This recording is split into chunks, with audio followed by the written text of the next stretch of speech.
Hello, everyone. I'm R. Blank, and welcome to another episode of the Healthier Tech Podcast, the podcast about a healthier approach to living alongside modern technology. So today we have Adam Cox. Now, I think this is going to be really interesting. Adam is a hypnotherapist based out of the UK, but he's not just any hypnotherapist. There can be really positive addictions, and if no harm's been done, it has to be that there has to be some kind of negative consequence. And with tech addiction, quite often it has a psychological or emotional consequence, and sometimes a financial or occupational consequence. So let's step back a moment in time. Adam became a self-made millionaire by launching a PR agency at the ripe old age of 23. He developed his interest in hypnosis at the age of 14, and today he's most well known as a hypnotherapist to celebrities, CEOs, and even royalty.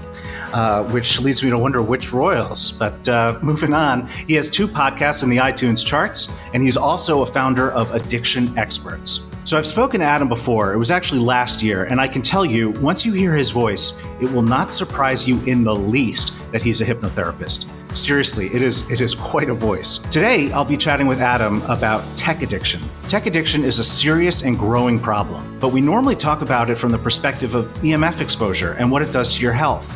Before we begin, a brief word. This podcast is brought to you by my company, Shield Your Body, where it is our mission to help make technology safer for you and your loved ones to enjoy. Inspired by the life's work of my father, Dr. Martin Blank, one of the world's leading EMF scientists, I founded Shield Your Body in 2012, and we provide a ton of great and free resources for you to learn all about EMF radiation, like articles, ebooks, webinars, videos, and this podcast. And we also have a world-class catalog of laboratory-tested EMF and 5G protection products. From our phone pouch and laptop pad, all the way up to our bed canopy, all of our shielding products are laboratory-tested and include a lifetime warranty. Learn more about our products, why we have hundreds of thousands of satisfied customers around the world, at shieldyourbody.com. That's shieldyourbody, all one word, .com. And use promo code POD to save 15% on your first order with free shipping throughout North America and Europe. But today we're going to talk to Adam about ways to actually combat tech addiction. And this is all going to be based on his direct clinical experience. And it's a great opportunity because Adam is the UK's leading addiction expert. It's insight that's really hard to find, and I think a lot of you will find it interesting. So welcome, Adam. Thank you very much for taking the time to join us here. To get started, I know that you're an expert hypnotherapist, but you're also an expert in tech addiction. Could you start by telling us a little bit about your background and then how you ended up working in the area of tech addiction specifically? Sure. So I qualified as a clinical hypnotherapist about 6 years ago and decided to specialize in 3 key areas, and that was weight loss, phobias, and addictions. And what I found happening is that a lot of the popular, let's say, addictions were already catered for in various ways. So if you think of alcohol addiction, if you think of nicotine addiction, there are lots of infrastructures in place for those types of addictions. What was naturally happening is that I was being approached by quite often parents worried about their children spending too much time on mobile phones, tablets, streaming services. And the NHS at that point in time hadn't launched a gaming addiction specialist.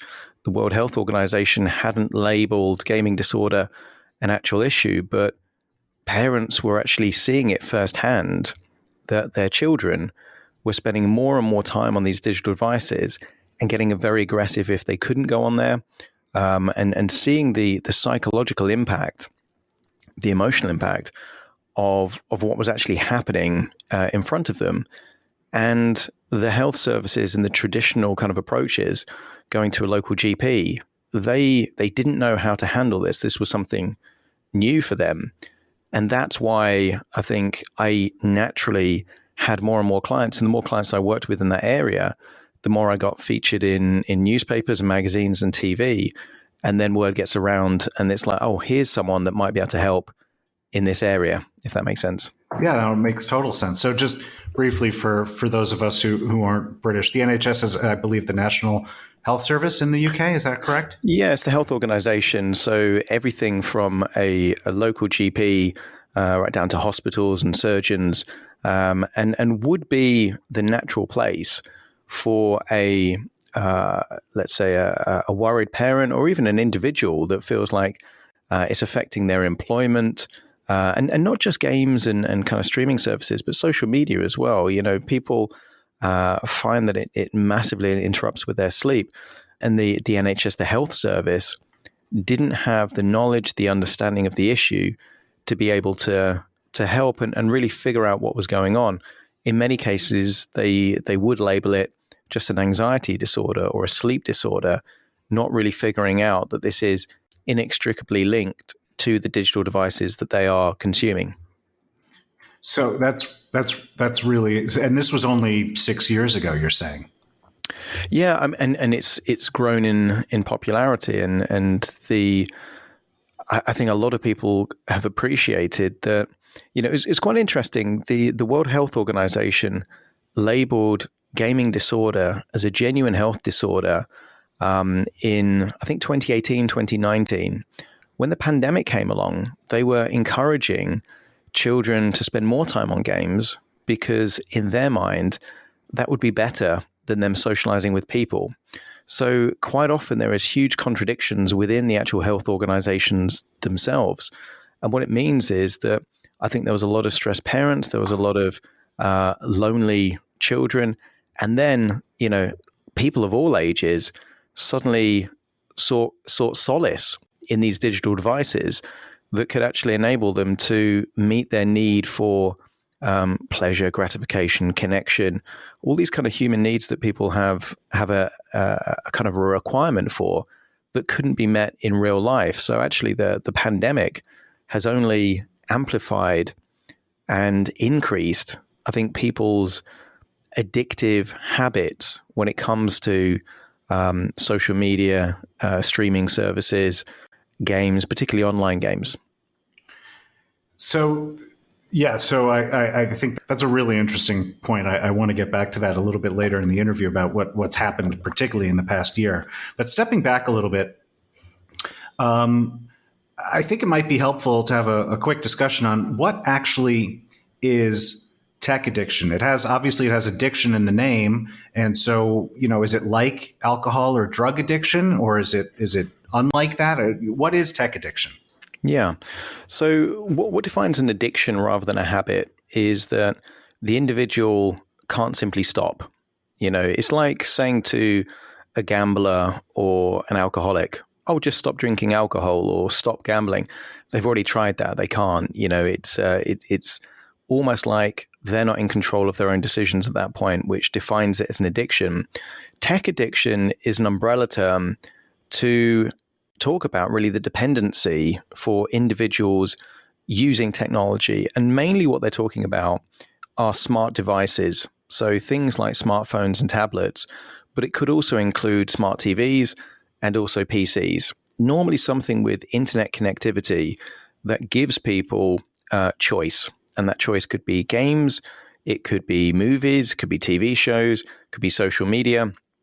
And when you look at the consumption of these smart devices, those tend to be the main things. So streaming services like Netflix, for example, social media like Facebook, Twitter, Instagram, and games. And the games area is actually one of the most addictive areas because the gaming industry itself figured out, about a decade ago that the money isn't in selling a game once to an individual. It's pretty much giving away the game free and then encouraging microtransactions within the experience of the game itself. And they figured out that they could make a lot more money if someone spends, $1 here, $1 there, rather than $50 on the game itself at the beginning. And actually that's one of, when I work with clients with tech addiction, more often than not, it's actually gaming addiction on smart devices. So I'm going to try to ignore the fact that apparently watching Netflix is an indicator of this. I don't know how I would have gotten through the past year, but my understanding of addiction is not only that it becomes an addiction when you can't stop, But when there is it's doing harm to your life and your lifestyle. Am I on base with that or True. close to? Yeah. Yeah. There can be really positive addictions, and if no harm's been done, it has to be that there has to be some kind of negative consequence. And with tech addiction, quite often it has a psychological or emotional consequence, and sometimes a financial or occupational consequence. So if you're, watching, let's say, 5-6 hours of Netflix every day, not an issue. Where it becomes an issue is if you're watching up until 4 a.m. in the morning and you have to wake up at 7 to get to work the next day, then it becomes a consequence. Not an issue if you spend, £100, $100, a week on games. It's if you can't afford to pay your rent because of the amount of money you're spending on games, then it starts interfering with your real life. So you're absolutely right. It's not just the dependency, it's the consequences of that dependency has to have some kind of detrimental impact on that individual's life. And you're seeing that in people with these symptoms. Well, nobody's going to come to me if they're addicted to, let's say, games, and it's not interfering with their life. It's the parent that has a child that they're not doing their schoolwork, or they're tired at school because they're up all night on a smartphone, for example, or it's the person that feels like or fears that they're going to lose their job because they're constantly checking social media and not getting any work done.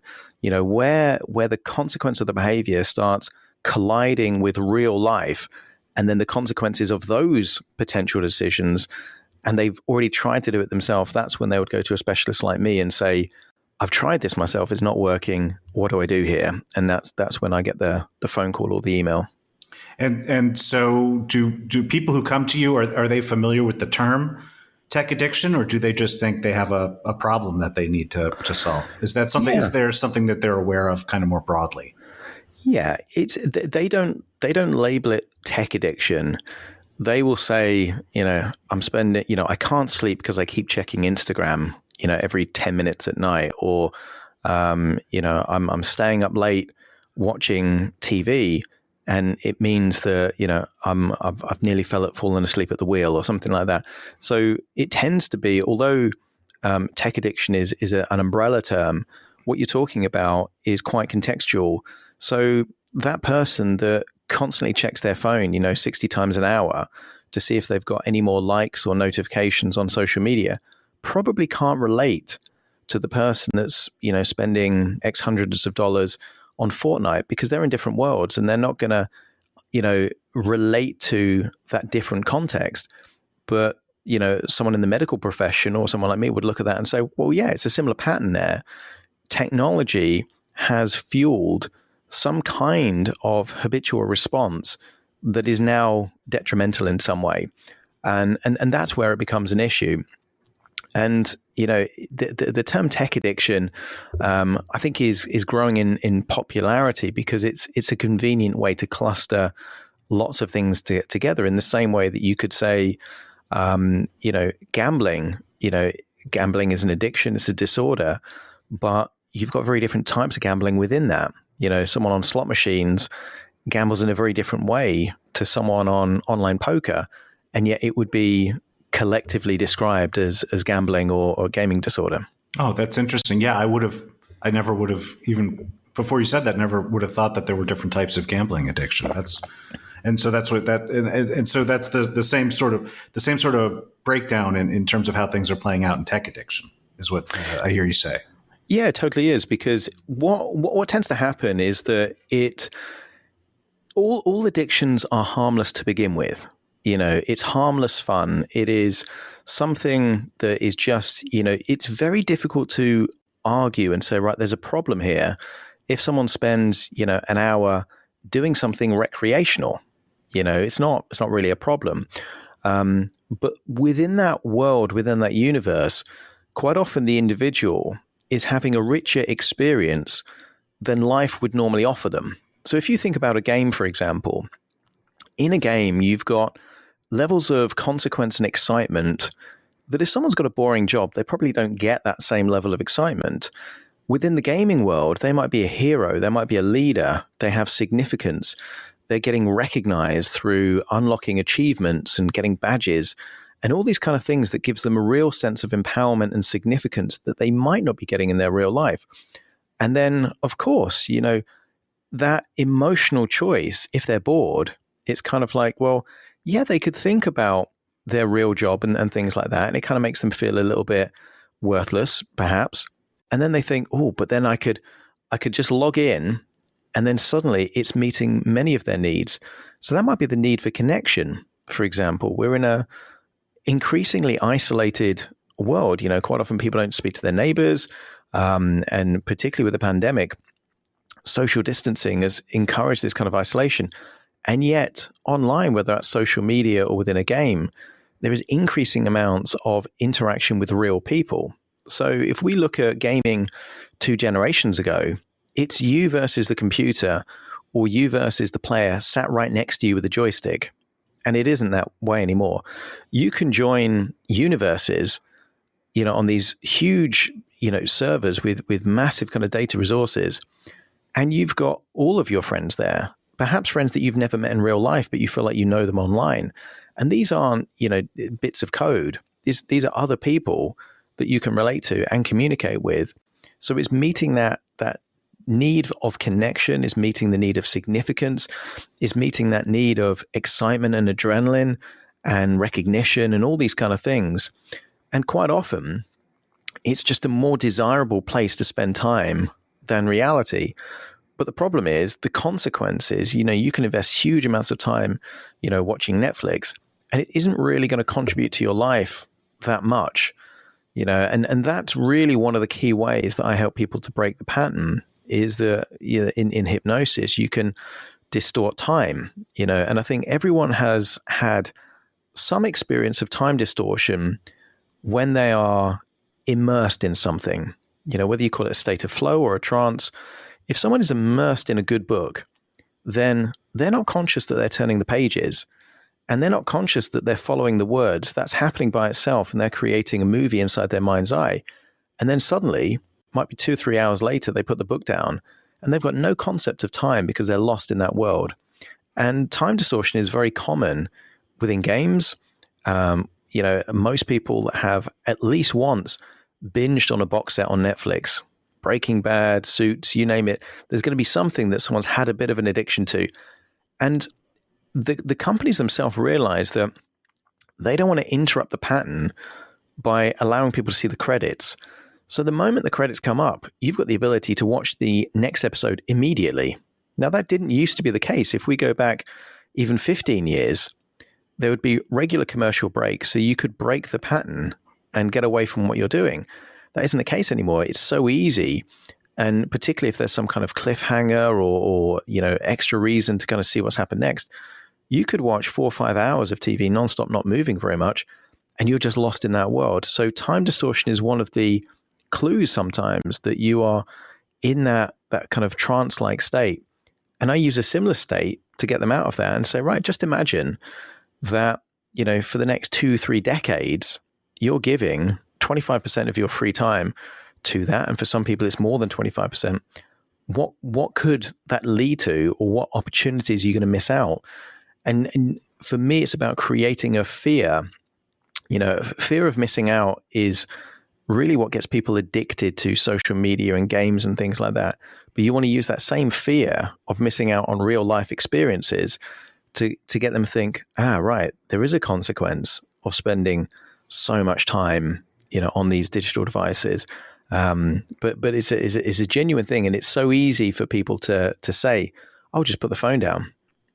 But for those people that and they might not consider themselves an addict, but if you're listening to this right now, how many times do you check your phone in an hour? If you actually started counting, just with a little tally, and you might be surprised. I've seen people on public transport or in gyms checking it, literally once a minute, because it gives them that dopamine hit of new information, notification, something new to do or see, and that's what makes it so addictive. And I don't think we've seen addictions like this before. So, you covered a lot of areas there I want to get back to, but that last point, what I'm hearing you say is that this is more addictive than what you've previously encountered, or what what clinicians have previously encountered. Is that what you're saying? It is, because of the accessibility. If we compare generations, so if you think about when the original kind of first generation of gaming consoles came out, so we're thinking, early Nintendos and the Segas and the Ataris and things like that, they were fixed to one location. So even if you absolutely loved them, you couldn't be at work, at school, and simultaneously on the game. You had to wait till you got home to then use that particular thing. So even if you loved it, you spent 3-4 hours there, you couldn't spend 20 hours on it or 18 hours on it. It's contextual to a particular location. Same thing with TV. Even if you were a TV addict, you could only watch TV if you were in your front room looking at the set with the limited number of channels that were available at that point in time. That's no longer the case. These digital devices, smartphones, tablets, watches, you name it, means that you've got the ability to access whatever it is that is your thing constantly. So people used to, fill dead time, maybe reading things, looking around. There is no need for that anymore. If you miss, I don't know, a bus or whatever it might be, you can fill that 6-minute void doing whatever you need to. And then you see, as a hypnotist, I recognize the trance state. Prior to COVID, if I wanted to see a lot of people in deep levels of trance, all I had to do was go on the London Underground, and you're seeing, person after person in deep trance-like states, because they're a concentrated focus on attention. They are not aware of what's going on around them. It's a dream for pickpockets, but it's that kind of state that they're in, highly addictive and actually harmless, so long as it's in balance. But for those few people that aren't so in control with setting boundaries, for example. So if it's sleep disorders is one of the key things that it really has an impact on, because that affects so many other parts of their life. If people take the smart device to bed with them, quite often, my clients that I work with in this specific area, if they are gambling online, if they are playing games online, if they're checking social media frequently, quite often they're sleeping with their phone literally under their head, under the pillow. That's the only thing separating that device from that phone. And they won't have a good night's sleep. They're checking that throughout the night because there is that fear of, what am I missing out on? What new things are going to be on there? And that could even be an email. These workaholics, they're kind of thinking about their job all the time. They're like, oh, I wonder if that email's come in. And then they will literally check their phone, perhaps 10, 15 times in what would have normally been, go back, a couple of decades, just a healthy night's sleep. So the boundaries that were naturally there to separate, let's say, recreation and sleep or work and sleep, very blurred. And that's what's having, incremental consequences. So I don't think we've seen, an addiction like this before. And also, I think it's very much at the tip of the iceberg, because the amount of choice is only going to get bigger. The data speeds are only going to get faster. And the companies are going to hire more people like me to have people spending more and more time and spending more and more money on these devices, which then gets people into these kind of addictive loops. So, it's a time bomb, waiting to go off, really. Wow. So you mentioned accessibility being a key contributing factor to the context of this addiction, and it's helping eliminating boundaries of when that would otherwise prevent you from engaging in these activities. So that's all context. What are the actual mechanisms that get people addicted? There's lots of different mechanisms, and psychological as well as technical mechanisms. So curiosity is a good psychological mechanism. So quite often, if you see, for example, that little dot or a bell or something to represent notifications, you don't actually know what the notifications are. It's that equivalent of, you've got a message, but you don't know who it's from. So generating curiosity is a very, very good way for people to be encouraged to just check, because it could be from so many different people and it gets their mind thinking about it. So curiosity is advice. Insignificance or unfairness is an advantage. So a lot of these freemium games, for example, they are impossible to win unless you spend money on microtransactions in the game. So if you're playing this game and you're losing all the time, and then when you do spend a small amount of money, that gives you an element of a competitive advantage to win. And a lot of these gaming things, doesn't matter if it's Minecraft or Roblox for kids or Fortnite for teenagers, they've got the ability to pay a bit of money and then have an advantage with that spend, which then perpetuates and reinforces, when I spend money, that leads to more victory, that leads to more, kind of elements of success. And then that loop continues. So sometimes it's, psychological techniques, sometimes it's technological techniques. For example, a lot of social media apps will gather data and they will give bespoke notifications. So if you are watching Netflix and the new series comes up, you're going to get a notification or an email letting you know about that.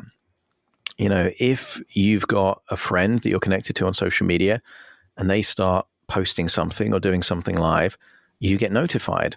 So again, the personalization, the technical ability to give you bits of information, again, encourages people to find out the rest of that information. It doesn't really matter if it's a TV show or a game or anything else. These companies are gathering the information and then using that information to increase profit. And the main way in which they do that is either attention. So if you think of the model of social media like Facebook, for example, the more time you spend on Facebook, the more advertising revenues a company like Facebook has. So for them, they want to have you on there spending as much time all the time as they can. So, and they are testing everything to figure out what works. So, that is effectively, a growing system, machine learning, that learns how to make people more addicted to these devices. Now that could lead to, anxiety and social comparison and all this kind of stuff, poor sleep.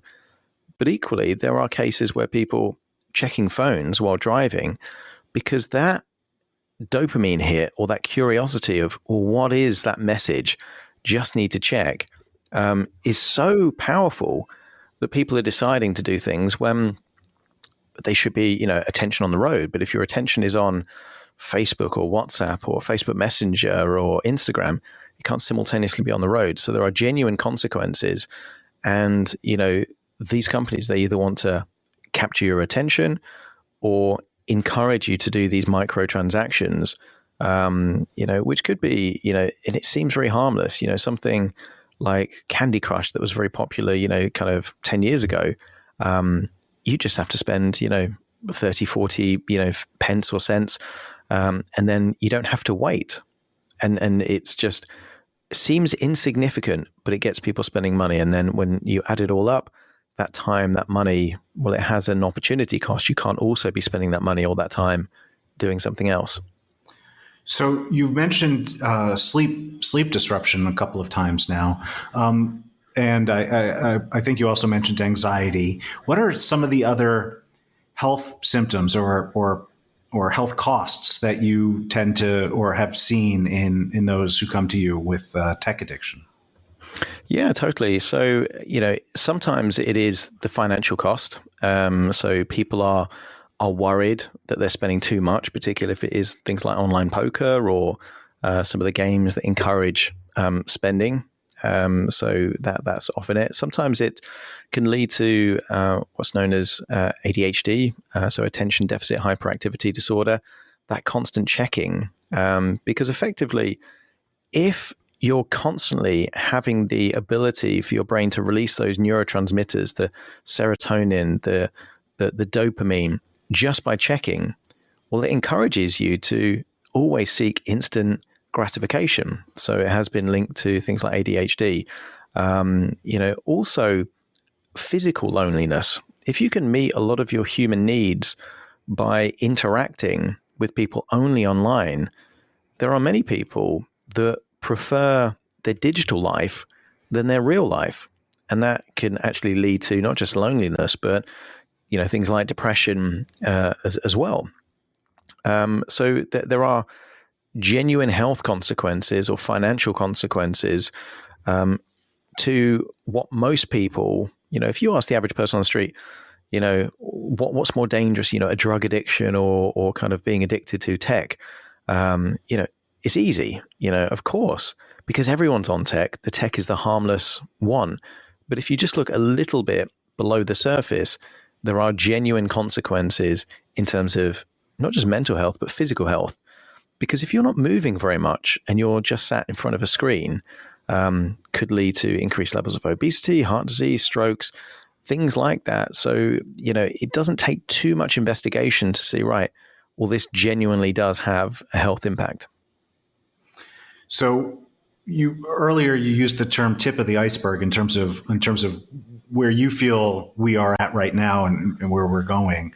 Do you have any sense, or does anyone, have they tried to scope how widespread some version of this condition is? And I know COVID, the past year of lockdowns, that's obviously exacerbated things. So maybe as of a year ago, where was this addiction at in terms of how widespread it is in the population? Yeah. So, I mean, there are very limited figures is really the key thing. So I mentioned the NHS launching their gaming disorder clinic in North London. There is a huge amount of people on these devices. So if you kind of look at the amount of people with a smart device, it used to be a very small proportion. People would have maybe mobile phones, but maybe not smartphones. That's now the dominant thing. If you have a phone, it's likely to be a smartphone, which means you've got the internet connectivity, you've got the apps.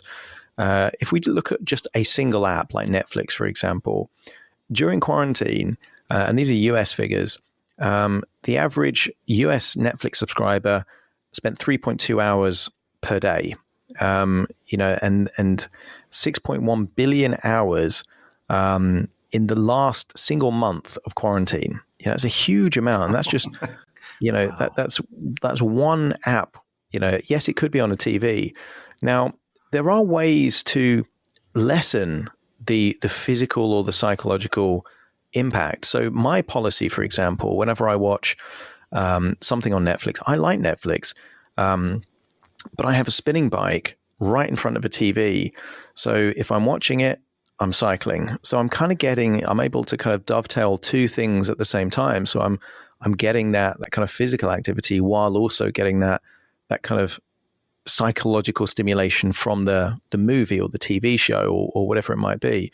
But the clue also is in the monetization of these gaming companies. So I think it was about 8 years ago that the gaming industry, in terms of computer games, exceeded the movie industry in terms of revenue. So you had this kind of like big Hollywood, movie industry that people said, there's so much money in movies. The gaming industry overtook that a long time ago. And the model changed from, like I say, these money spent on the game to the amount spent while playing the game, that freemium model. And that is leading to a huge amount of people getting into debt, because children, quite often, they don't have the parental controls on these devices, and they just think, hey, I can have this thing that I really like, and it just cost me this, but it doesn't feel like real money to them, if that makes sense. Yeah, no, it makes total sense. So in terms of putting the exercise bike in front of the TV, I think that's a great point at which to move into, I don't know if treatment is the right word, but ways that, if someone comes to you with problems in terms of their relationship with technology, I'd like to try to get a better understanding of, how you approach addressing that situation. And I imagine that, and you've brought this up too, that it's going to be a little bit different between adults and children, as well as maybe the particular type of tech that they're addicted to. But let's start with adults, and let's start with gaming. So let's say an adult comes to you and they have a gaming addiction. How do you approach helping them?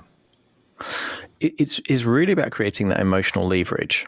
So normally they're conflicted, and you see this a lot in addicts of all different types. There's a part of them that really loves doing whatever they're addicted to. And that might be playing games or watching TV or whatever it might be.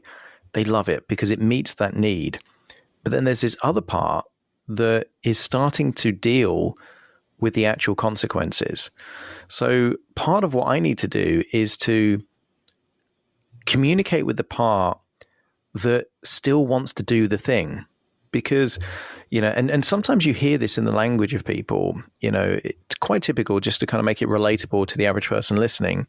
If you think about a New Year's resolution, so many people in many different countries will make a New Year's resolution on January the 1st, and they'll say, right, I'm going to exercise more, or I'm going to eat less, or I'm going to go to the gym, or whatever it might be. And in that moment, they really do want to do that. But the problem is that there's a different part of them. So if they're going to exercise more and they look out the window and it's raining, and then there's a TV in front of them on a warm, sofa, and they can do that, that becomes more desirable. So that's an example of kind of conflicted parts moving in different directions. It's just more exaggerated in someone that's addicted.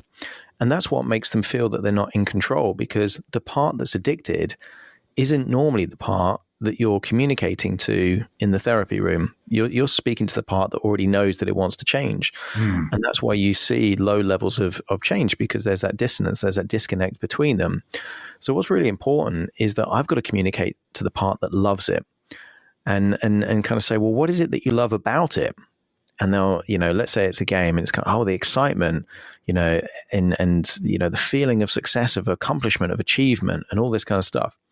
And I'm listening to those words. And for me, what I need to do is to communicate that the part that's addicted, to say, right, well, let's say, how good is it going to feel if you spend 10 years playing this game?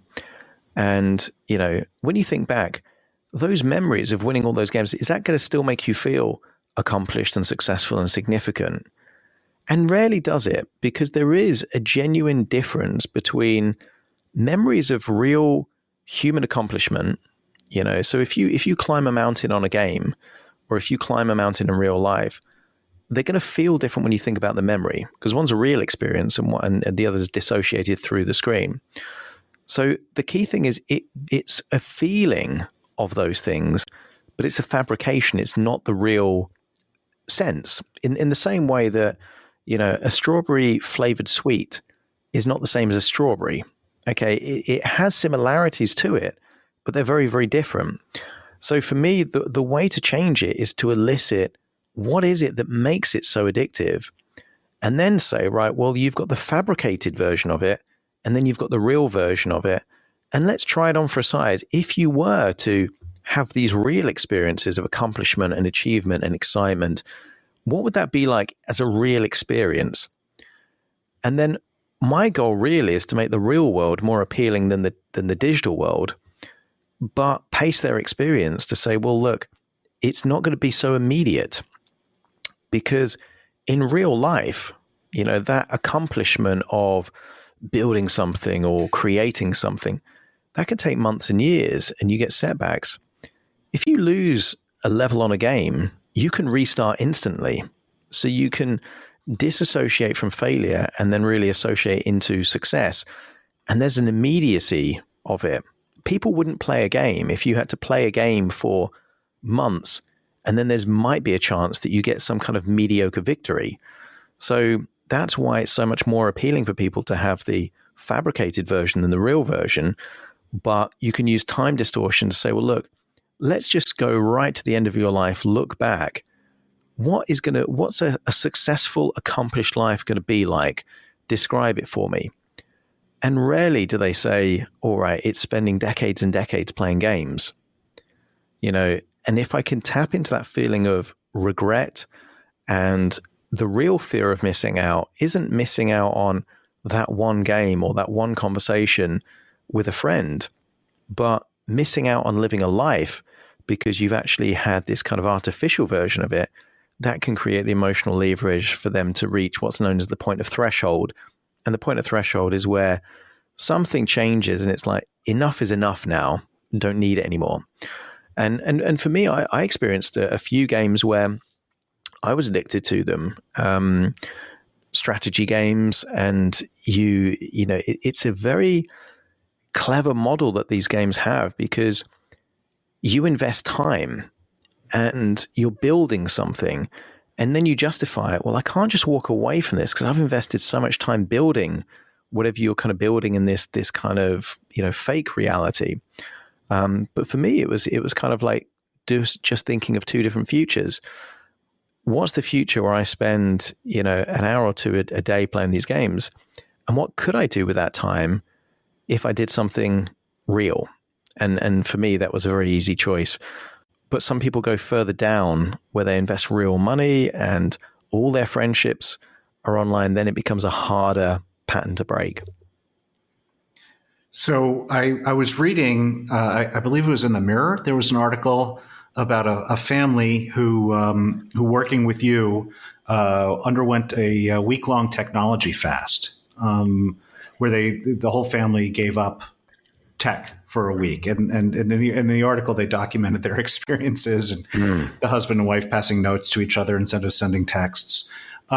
Is that a common type of treatment that you try to work with people? I mean, the ideal thing is not to go cold turkey on this kind of stuff, but establish boundaries.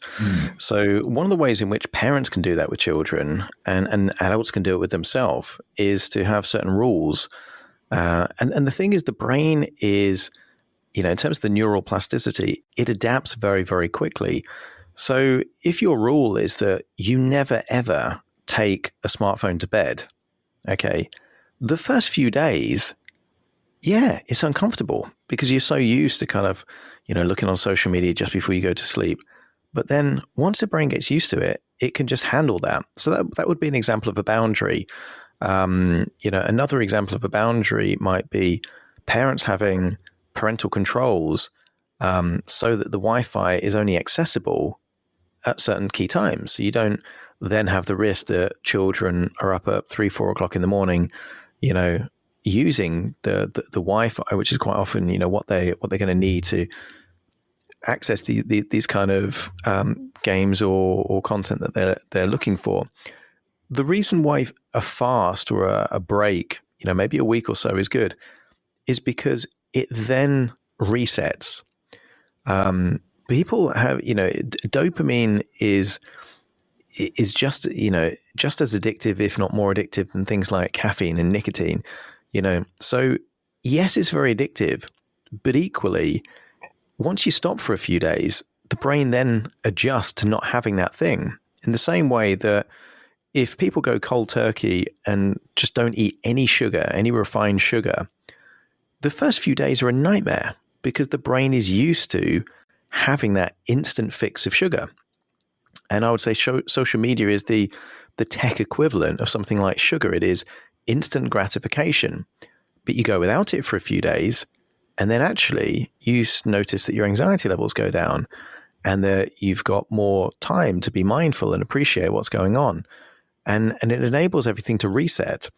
So that's where these kind of week-long fasts can be really, really useful, because it enables people to break that pattern and realize that there is the ability to not be constantly glued. There will be families listening to this that know that while they're eating, dinner, they're checking their phone. While they're on the toilet, they're checking their phone. While they're in the bath, they're checking their phone.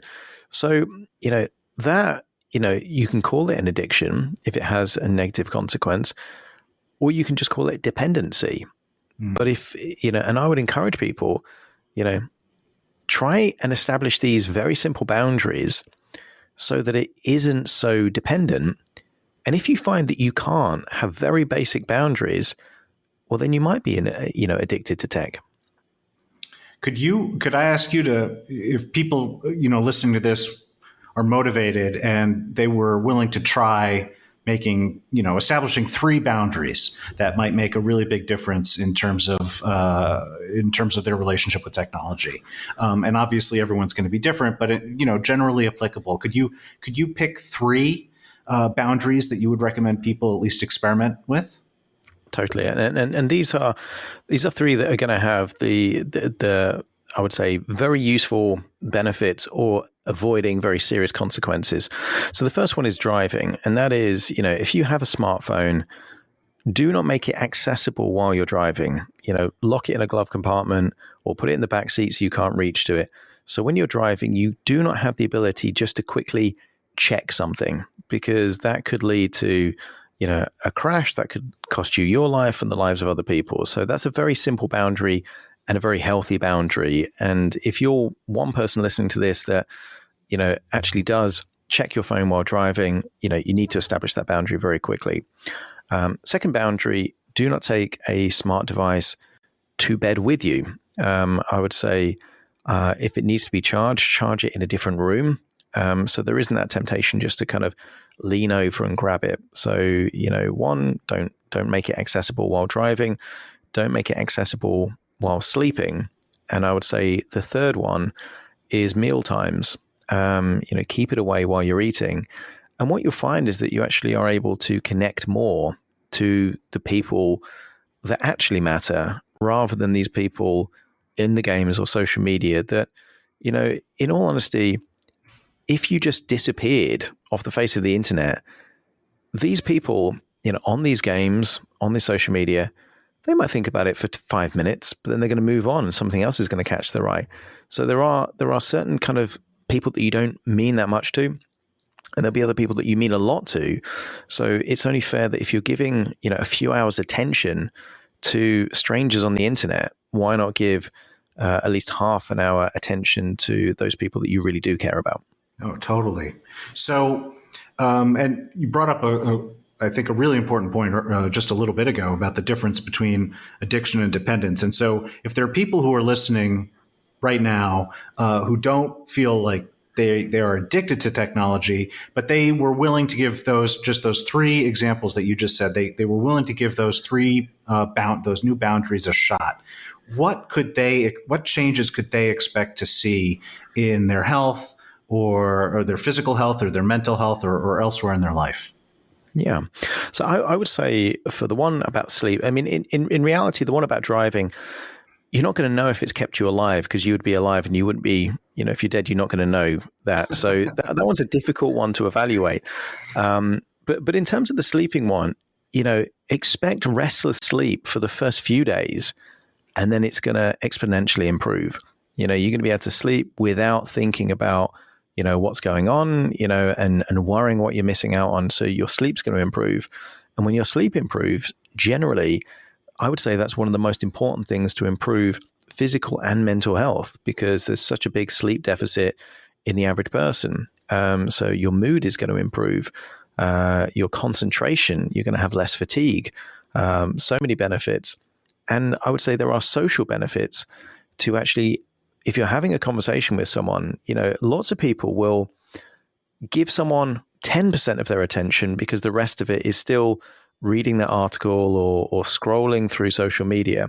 So what you'll see is that actually when you make eye contact with the person that you're talking to, or if you're having a meal with family or friends and you actually give them your undivided attention, what you're going to find is that also releases the kind of the oxytocin, the dopamine, and you'll find that need for connection that you're probably getting from social media, you have got the ability to get from real people. And, I would say, when was the last time you actually remember making eye contact with someone and really, really listening to the words that they had to say? Spend a bit of time doing that, and you might find that your relationships improve, your friendships improve. And generally, when those things improve, cases of things like depression, anxiety tend to go down, and things like confidence and self-esteem go up.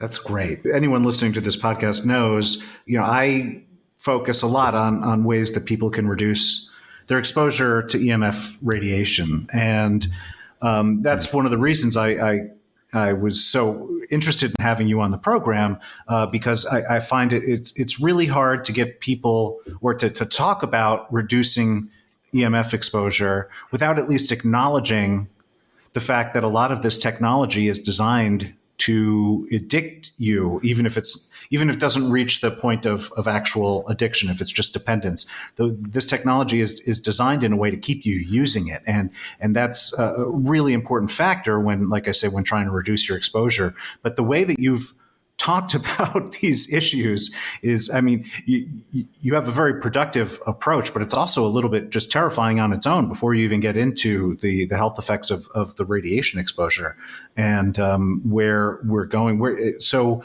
as we bring this interview to an end, where do you see this going in the next 5-10 years? Well, I mean, the key developments are really going to be in the field of augmented reality and virtual reality.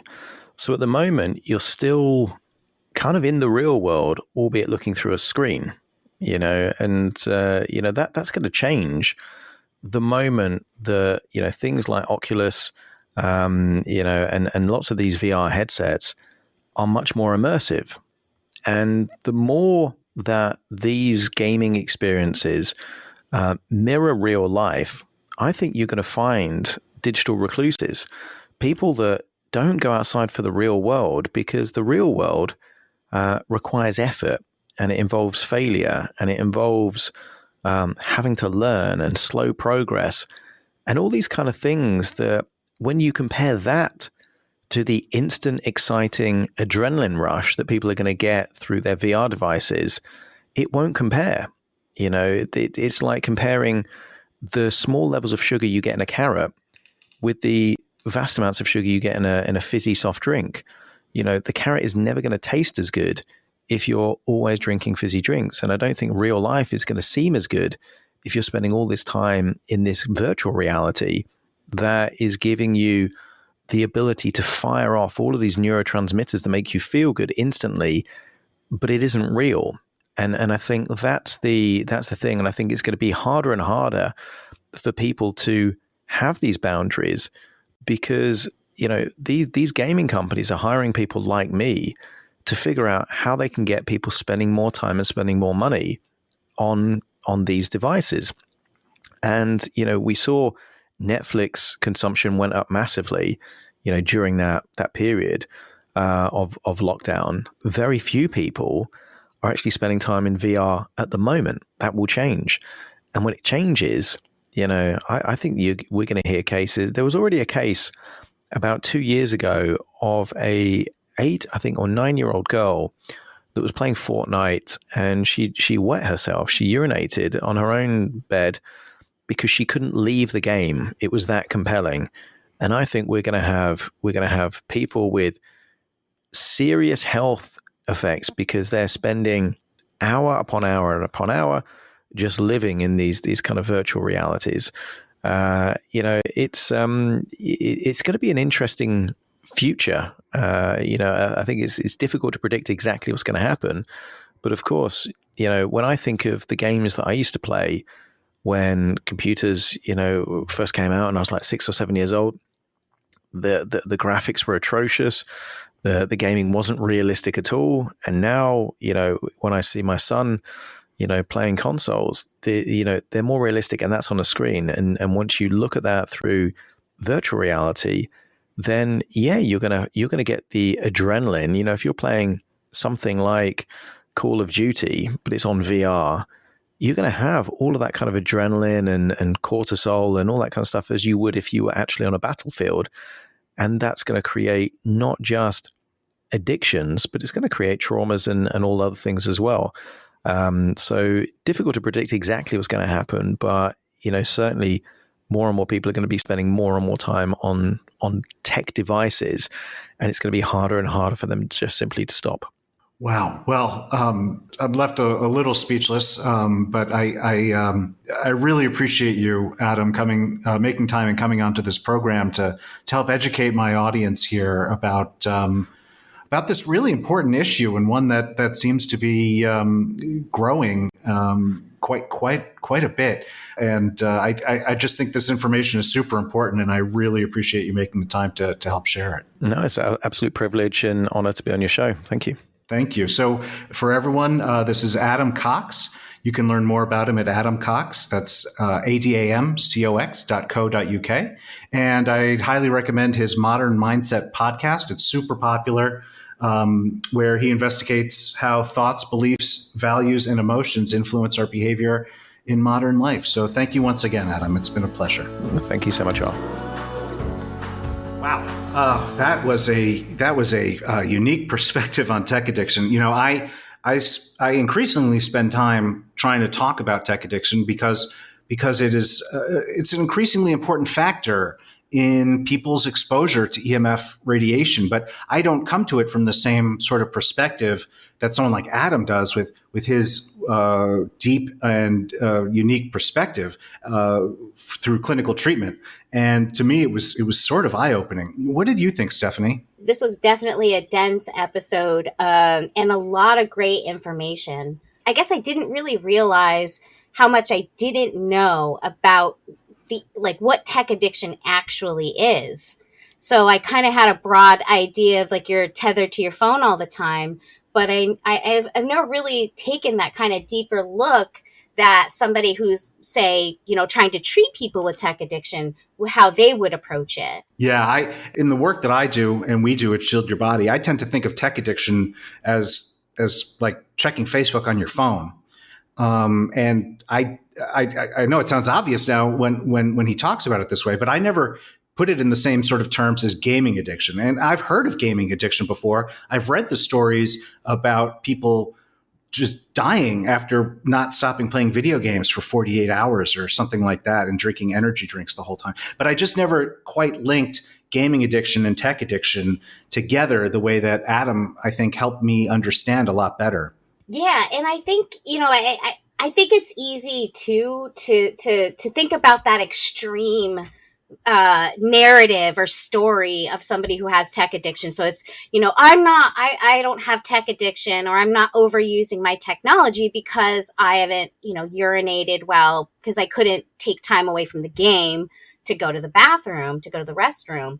It's more than that. And there are stages of tech addiction. And that was very illuminating to me because, maybe I'm not, constantly overusing my technology, but there are definitely points where where I've had a negative consequence because I, spent too much time, say, I don't know, watching 4 seasons of The Sopranos in 2 days. That definitely affected my sleep. And I don't know if, I would call that tech addiction, but it was definitely brought to my attention that I do need to be careful about the consequence and the trade-off. Is my sleep worth, not spreading that over time? So yeah, one thing I remember from business school, and this, I went to, it was quite a while ago, but Netflix existed. And I remember one time there was some assignment we were doing a deeper dive into Netflix. And I remember, and this was the last decade, but I believe it's still the case. You know who Netflix considers, or at the time at least, considered to be their biggest competitor? Do you know that, Stephanie? Blockbuster. Sleep. Oh. And that was, yeah. Then that was the way they approached.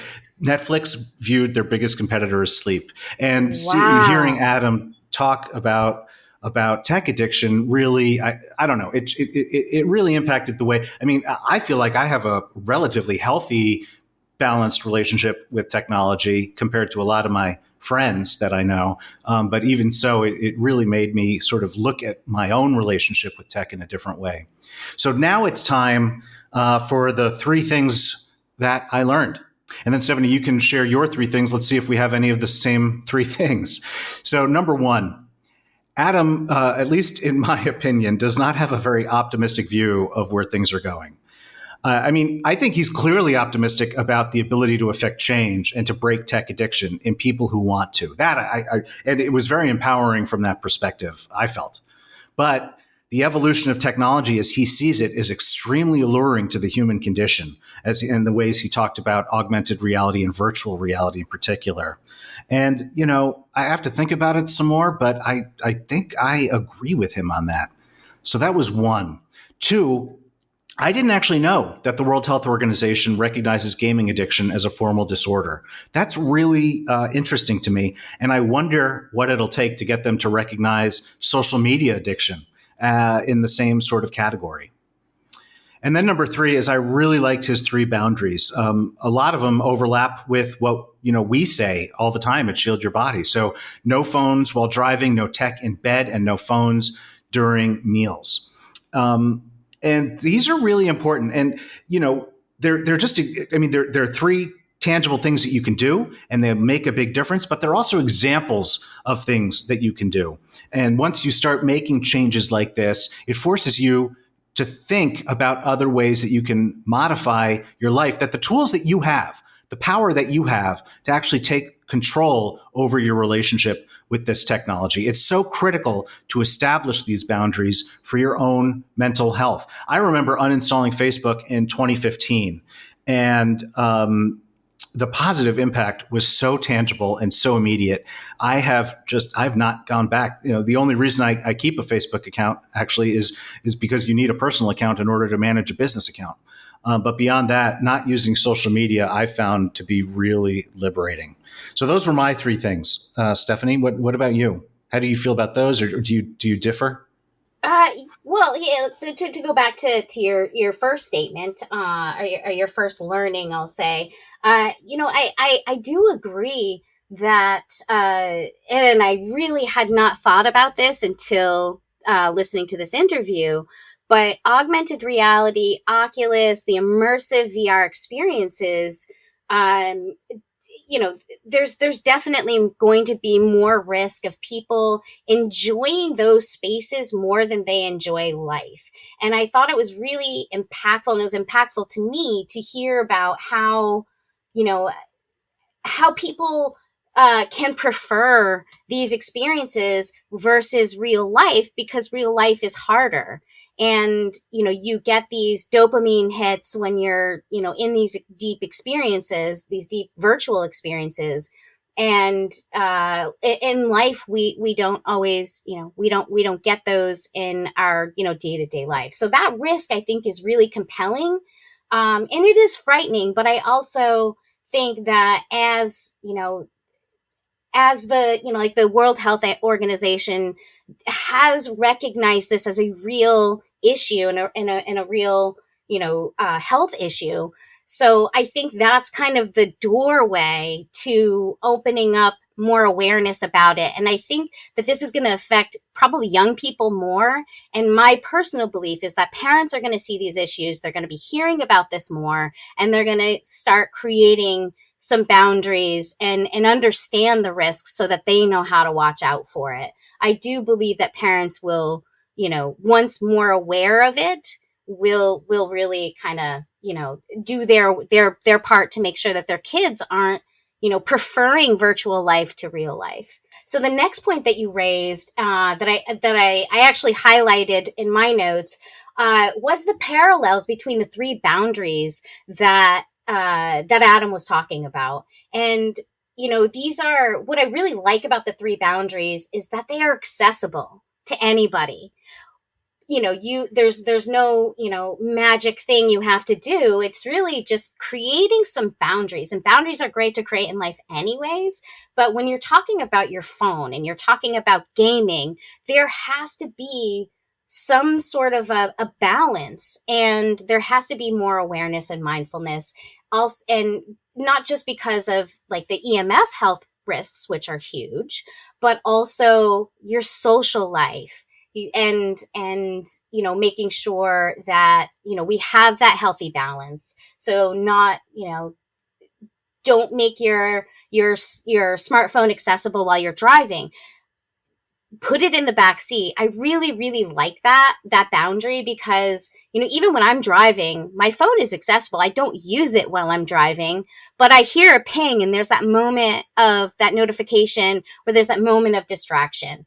And, I think it's really clever to put the phone in a place where even if you hear it, it's in the backseat and you're not going to touch it. So I love that. And of course, like we say, don't bring your smartphone to bed. Don't even make it accessible. So again, moving it to another room, charge it in another room, he didn't say this, but in addition, this is something we've talked about, get a separate alarm clock. So your phone's not, you have no reason to have it in your bed or near your bed and near your head. And then also keeping just moving, like everyone take your devices off while you're eating. Make a simple rule that when you're with other people, whether you're sitting down to dinner or not, put the phone away and make eye contact and have that connection with the people that are there in your life. I really appreciate how easy and practical his approach is. And these are little things that can make a huge difference. Yeah, no, I agree. And just in my experience with telling people similar things, and also other ones like not carrying their phone in their pocket or turning off Wi-Fi at night, once people just, because you can feel sometimes powerless in the face of technology, that it is just such a compelling experience. And when you feel powerless, you feel like there's nothing you can do about it. And when you start realizing that there are these little things that you can do, and the big impacts that they'll have, it empowers you to do even more. And so, yeah, you talk about it being accessible, and I like that. I like that framing because it is accessible, but it's also like a conduit to even more power. Because once you see how easy it is to start affecting change, you can feel empowered to affect more change. And so, yeah. So I started out by saying he doesn't have a very optimistic view of where things are going. But I think we both agree that he does have an optimistic view about the power that we have to make a difference. Absolutely. So that was nice. Yeah, that was nice. Yeah, absolutely. And, I do want to share one thing that I did that really impacted my use of my phone. And I want to share this with our listeners because I think people don't always think about it. But, when we talk about social media, Facebook is on our phone and it's constantly pinging at us. Not mine. That's true, but you're not most people, right? And I think it's true for billions of people in the world who are avid Facebook users. And one of the simplest things that I did to make an impact on my relationship with my phone is instead of throwing the baby out with the bathwater and getting rid of Facebook completely, what I did was I took the icon and I moved it 6 screens deep. So now when I actually have to swipe with intention to look at Facebook. And I think that the intention and the mindfulness aspect of something as simple as that is really important. And I know it made a huge impact on my life. I am happier because I'm not a slave to my phone. My phone is a phone. Actually, it's for texting. I don't actually like to make phone calls, but that's what making that tiny little change really changed my relationship with my phone. I think I just said that like 3 times, but it's important. No, so I just wanted to share that with the listeners. Little pro tip. No, that's a great tip. I remember doing stuff like that on my phone too, and it does make a difference. I'm glad you brought that up. So one last time, I really want to thank Adam Cox for taking the time to educate us and illuminate issues of technology addiction, and more importantly, what we can do to combat it. Remember, you can follow up with Adam and learn more at adamcox.co.uk. If you like this show and want to hear more, please remember to subscribe to this podcast, the Healthier Tech Podcast, available on all major podcasting platforms. And if you have a moment, please also leave a review. Reviews are critical to help more people find this podcast and learn about the important and undercover topics that we cover. And you can also learn more and sign up for our mailing list to get notified when we have new interviews, webinars, ebooks, and sales at shieldyourbody.com. That's shieldyourbody, all one word.com. You can also just click that link in the show notes. Until next time, I'm Art Blank, and I want to thank you so much for tuning into the Healthier Tech Podcast. And always remember to shield your body.